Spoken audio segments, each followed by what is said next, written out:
Welcome back to Bourbon Country Reacts. Hey everybody, I'm Dustin, the Bourbon guy. Kind of a music guy. Keith. I haven't been doing much music shit lately, though. I've really just been listening to the songs and kind of opining I like it or I don't, or... Yeah, you're showing me some cool shit. I really haven't, well, yeah. But I really haven't been doing a lot of musical breakdown lately. No. I think a lot of the songs we've had lately have just kind of captured me. Yeah. Or they've been formulaic. Or that, at which point I kind of tune out the instruments and all that. I lose a little interest. We have a paper bag. We have another Donna bribe. We have a paper bag. There's a bourbon in there. It says BCR on it. It does. But it's a paper bag. Right. Donna, thank you for the bribe. Dustin, what's in the bag, man? What's in the bag? Well, so if we keep it in the bag, there's no probable cause. You haven't even seen what's in the bag yet. He doesn't even know. I don't know what's in there. Right. New Riff single barrel. A new Riff single barrel. That's not a barrel pick, is it? It is. From who? Vine and Table. So the Vine and Table guys, when they do barrel picks, they are usually like stellar. It's true. Their tasters, whoever goes and does their selections, They know what the hell they're doing. I don't know if it's been at our Vine and Table or not, but if it wouldn't surprise me, because so at the Vine and Table in Carmel, Indiana, there's a guy there named Ben. I think he's a store manager. Perhaps maybe even a little higher than that in the organization. When he makes a recommendation to us, I have come to the point of taking that as the gospel. Yep. It will be he hasn't, something outstanding. He hasn't been wrong yet. No, he has not. He has turned us on to some amazing stuff. Look, it's a bottle. It is a bottle. I turned a bag into a bottle. Magic. That's what Bourbon Guy does. Ladies and gentlemen, you have seen Dustin's definition of magic. How do you do this one? You take your thumb. I can't do it. All right. What song? Next he's going to be playing the Got Your Nose shit. Pull a quarter out of your ear. All right. What song did Donna want? So this is an artist we have not yet had on the channel who was... Well, wait, we've sort of had him on the channel. Yeah, he was with... Oh Holy Night, so that was that Carrie? I think so. Yeah, where it was just...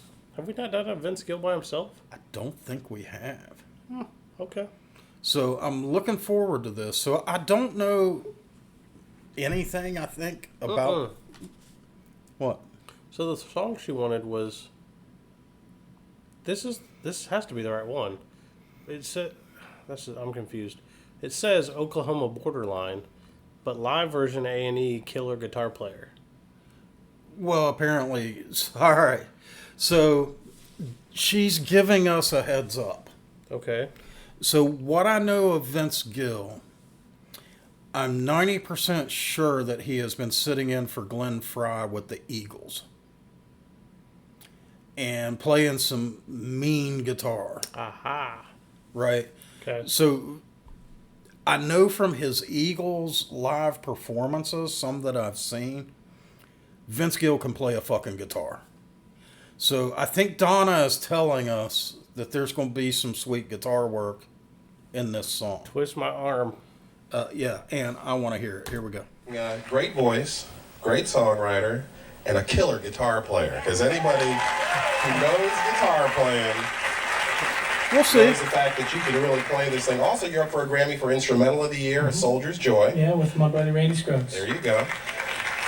Playing Scruggs, people. One story, Dire Straits, Mark Knopfler, a great guitar player. The legend is they were trying to recruit you for Dire Straits. Yeah, Mark, in 1989, came to New York City. We were, a friend of mine, Greg DeVerna, who lives here, we were sitting down recounting the story. He says, if I'm not mistaken, 10 years ago, I think he came to see you. We played at the Lone Star. Okay. They wrote Lone Star. And Mark came to see us, and he came and said, "Do you have any interest in being in Dire Straits?" And I said, "Oh my gosh, yeah, I would love to be, but I just signed a new contract with MCA Records, and I kind of struggled for, 6 or 7 years trying to get some songs on the radio, and wasn't very successful." When Mark Knopfler comes to you and says, "Do you want to play for Dire Straits?" You drop everything.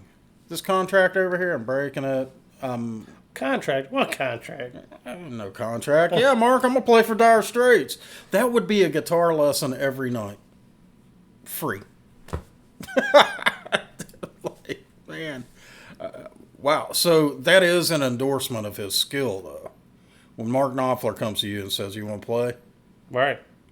And I just really believed in this new union and the record I just made, and I didn't know if anything was going to happen, but I turned down a pretty good deal, just to kind of take a shot, and then it turned out to be, You turned out playing with Mark Knopfler. To have done it, musically, I really admire him so much, but as a career move, I finally made one right. Well, Yeah, playing let's with the go Eagles back to the was phones. probably a This decent gentleman career whose move. name is Chet. He's from Nashville. Hello, Chet. Hi, What's your last name, Chet? Atkins. Thank you very Yeah, much. that's what I thought. Hey, Vince. How you doing, Chester? Pretty good, Vince. I wondered if you could play golf next week. Yeah, I'm in. Okay. You better bundle up, though, son. Well, I'm not, but I'll be thinking about you. Man, it's great to talk to you. And Thanks, dude. How you feeling? do you still do that tune, Oklahoma Borderline? Yes, sir. I heard you do that once. I think it was a live recording or something, and with an audience, and I was amazed at your great guitar playing, and I still am every time I hear you. And I worked with you. That bar just got... I'm sorry, did Chet Atkins just say, "I'm amazed at your great guitar playing"? I think that's what I just heard. I'd lay my guitar down, walk off stage. All my goals in life are accomplished. I'm done. I've nothing more to do here. I'm Peace out. I'm retired. Love you. Couple times recently where you played mandolin to you, and you're not bad on that. Thanks, buddy. He can play. Chet Atkins. Would you play it? Yeah, thanks for calling, Chet. He can play. Chet Atkins can play. He's my guitar hero. I remember the first time I sat down with Chet was a few years ago. I did a show in Nashville with Ralph Emery, and it was kind of a documentary on my life and stuff. And Chet came out, and it was the first time I'd ever had the opportunity to play music with my definite guitar hero of all time. And I remember he started playing, and he said, "Come on, play." And my hands would not go on the guitar. And I revere him so much. So, Chet, I'm going to play my heart out for you, buddy. Live.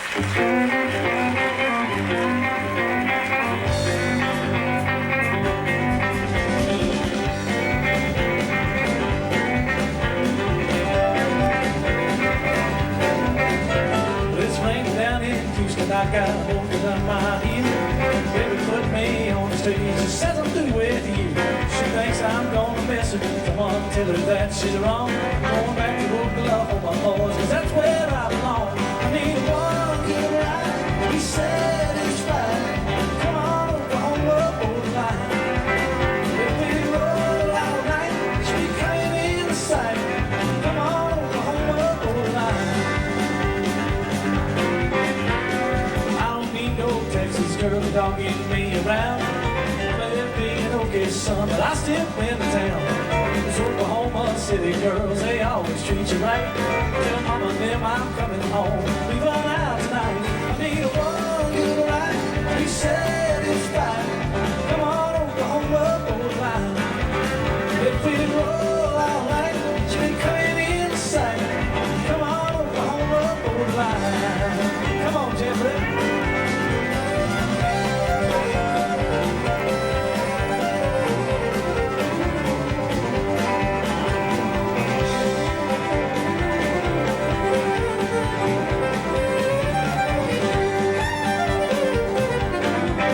So $2 in my pocket and my thumb stuck in the wind. When I cross Really hadn't shown much yet. again. And the old back roads and truck stops. 18 wheels of wine, some good old boy to take me to that Oklahoma line. I need a one to the right, be satisfied. He can sing Come on, Oklahoma borderline. If we were about as well as every bluegrass player I've ever heard. come on, Oklahoma borderline. That's a hell of a country guitar he has there, huh? She's coming in. That's not Grandpa's guitar. I'm trying to think it just like you taught me, Chester. Oh, here we go.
That is crazy.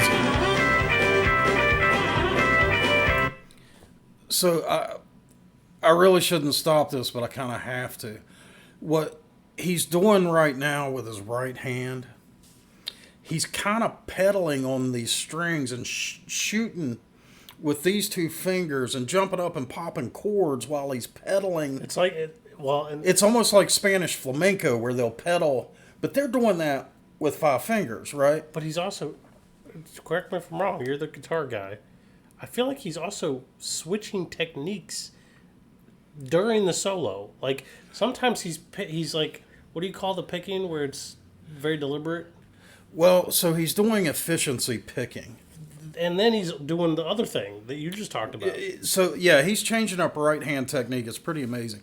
So, the one thing, when he said, I'm going to play it like you taught me, Chester, Yeah. he's living up to that. And I'm going to back this up deep into this solo because this is outstanding. So, the thing about Chet Atkins playing that you really don't see duplicated often, Ajax clean. His right hand, left hand timing in every note just perfectly clean. You don't hear any string slides like his fingers squawking on the string much. There's some, but it's very deliberate. Right. It's intentional. Well, he's sliding up and down the frets. Right. But you're not hearing these as he's moving up and down the strings. True. It is absolutely super Ajax clean. Ajax clean. I'm backing this up. I'm nerding out so freaking hard on this. Because it sounds like Chet. She knew you would. I think she did. Yeah.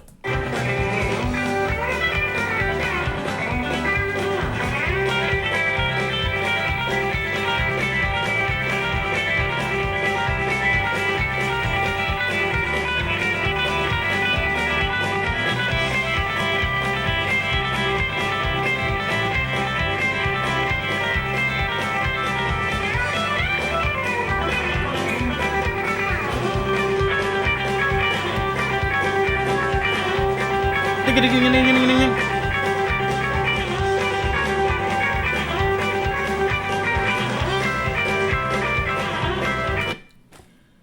think what he's doing on every other down up, He's picking. he's throwing in a chord. So he's holding a chord with these two fingers, right? Okay. And he's just like this. Yeah. Up and down, up and down, up and down. Right. And then every other up, down cycle, he's going, bonk, there's a new chord, ding a ding a, bonk, there's a new chord, ding a ding a ding a, bonk, that is bonkers.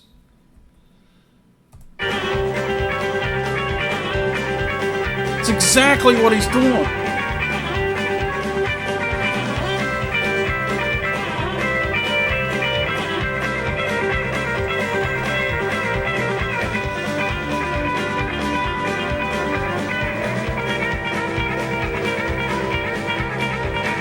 Little slop there.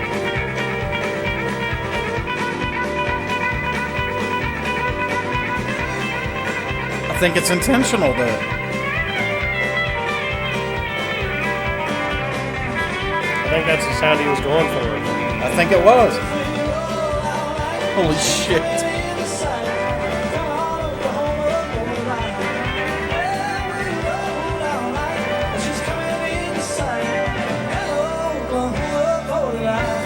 I've made that drive.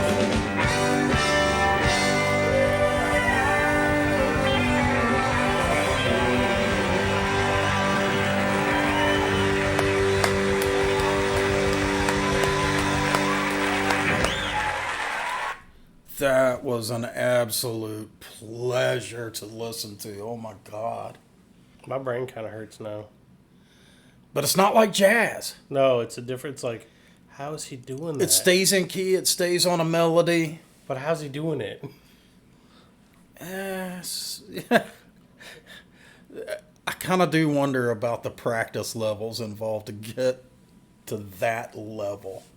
Live, dude. Ajax clean and live. You know who else could do that?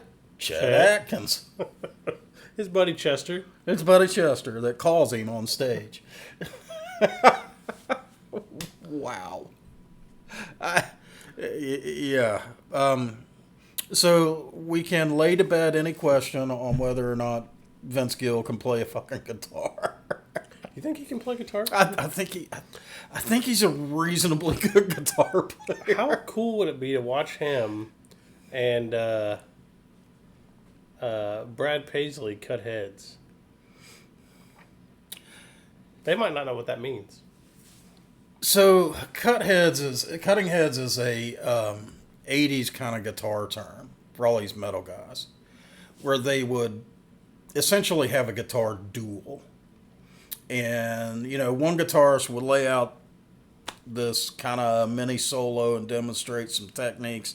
The other one would throw that back at him and add some new shit in. It's like a rap battle, but It's kind of like a rap battle, but there are different tools in a guitarist toolbox, right? So, like, one guitarist might start and say, all right, I'm going to shred through these scales, you know, and just rip through them. Now it's your turn. You rip through some scales. And throw something else. You throw in some arpeggio sweeps. Now I got to do some arpeggio sweeps. And add something else. And maybe start getting into some modal playing, right? And back and forth, right? So, him cutting heads it's with... like Pig, too. Pig? Yeah, playing Pig. You got to take the shot on the court where the other guy took the shot. Yes. Yeah. Yeah. Or horse, whatever you played. I don't know what you played. I have not seen Vince Gill shred. Like, really rip through super high speed. Like that? That wasn't super high speed? It was fast. Okay. But Paisley can straight up shred like with the best metal guys out there. Okay. I haven't seen Vince do it. It'd still be cool. It would be cool. I'll tell you, so there's video out there of Chet Atkins and Jerry Reed passing the lead back and forth. And it's amazing. So I'd rather see something like that. Like Them just sitting in a jam session, passing the lead back and forth. That'd be neat. Yeah, that'd be neat. I have a suspicion that on technical, like, speed, Brad may be faster. But that doesn't mean he's better. Right? You got it, yeah. Yeah, well, way to make us. Now I got you nerding out on guitar shit. Thanks. Well done, Donna. All right, let's talk about this new riff, man. The barrel pick does not disappoint. It doesn't. I wish it were a little bolder, though. It's pretty... It's good, but at least for me, it's a little bit basic. So, God, this is good. It's good basic, but it's basic. It's not super complex, right? So you've Right. got cinnamon and corn sweet up front. That's pretty... Yep. Your finish is pretty much the same, but the oak starts to roll in Yep. with a touch of vanilla. Charred oak for sure. I don't remember the vanilla. Hold on. I think there's a little in that mid.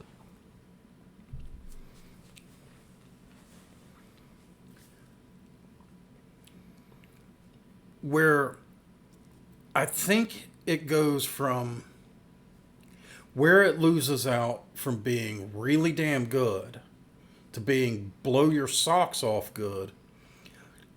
The finish is a little bit of a dry texture. It's super dry. Yes. Yeah. Like, and when I say dry, I don't really mean like a white wine dry.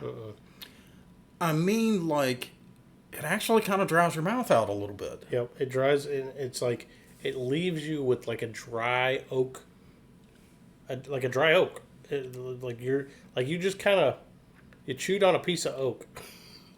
It's not quite that bad, but there's a You lot might of get oak. splinters in your teeth. There's a lot of oak in that finish, but it does dry, like really dries your mouth out. Yeah. But also, I think the initial to the mid, the initial goes away in a flash, right? And then you hit the mid super quick. The mid kind of goes flat, but that finish sticks. And maybe what it is for me is the finish is just so strong that it just flies right to the finish for me. So I'm not really getting that quick disappearance of the initial. It's got, so it's corn sweet, there's cinnamon in there, there's a touch of citrus, almost like a lime. And the mid goes to corn sweet. I detect a touch of vanilla there. And the finish is all of that kind of continues, but very weak, and it's overpowered by oak. Yep. And then your mouth dries out. Yep. So the danger here with this stuff is that You need to keep drinking right as soon as your mouth dries out, you want to go back to the glass. Right. So you could wind up pretty toasty pretty quick it. It chased. drinking this. Yes. Yeah. What proof do you think you have it at, though? I have a little torn on this one. Because I feel like it's hotter than I think it is. So I'm Go with your gut. Always go with your gut. gut says about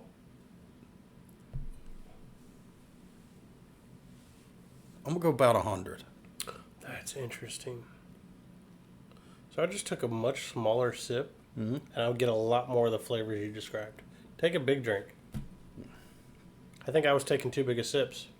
Wow, that changes the drink entirely.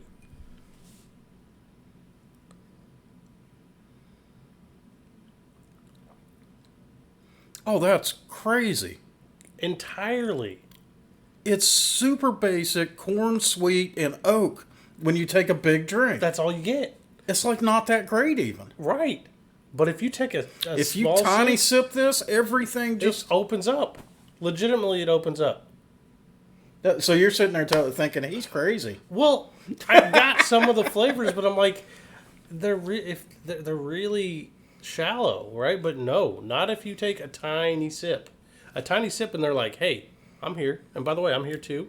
Welcome to the party. Like, no shit. I was taking too big of drinks. Yeah, I was tiny sipping. Mm-hmm. So how far off was I on the proof? I said 100. You said 100? Yeah. It's 104.5. So I'm off by 2%. That's not bad. That's not bad at all. 2.25. All right, so let's see what the wonks said about this bottle. This is a barrel pick. And they always, on the new riffs, they always put the notes. So the funny thing is we love New Riff. Yeah. They're great. Yeah. But I may make fun of their marketing wonks. Yeah. All right. All right, so this was barrel number 8024, by the way. Seems like a lot. Barrel number 8024? Barrel number 8024. How many bottles do they get from a barrel? A couple. So that's like 64,000 bottles. Potentially. Huh. All right. So, this was barrel distilled on 1/9 of 2018, Okay. and it was. Wait, what? Barrel bottled. Okay, sorry. Reading is hard. It was barrel bottled on 4/19/22. So 4 years aged. Yep. Aroma.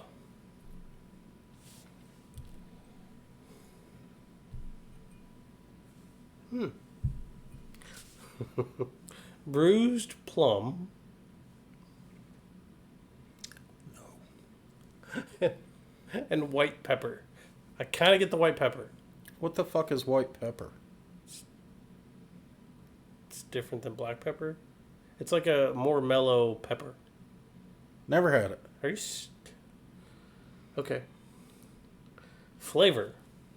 I've already talked to you about what we say the flavors are. They say...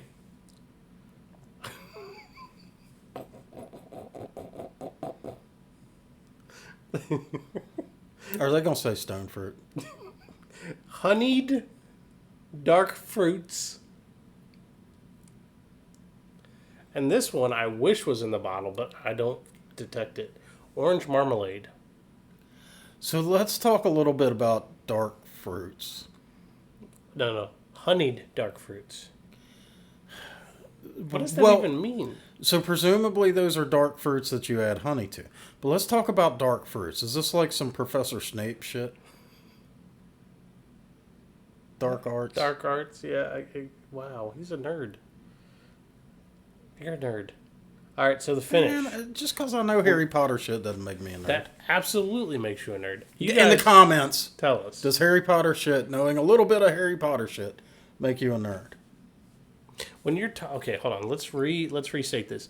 When you're talking about bourbon and its flavors, and you go to Harry Potter, does that make you a nerd?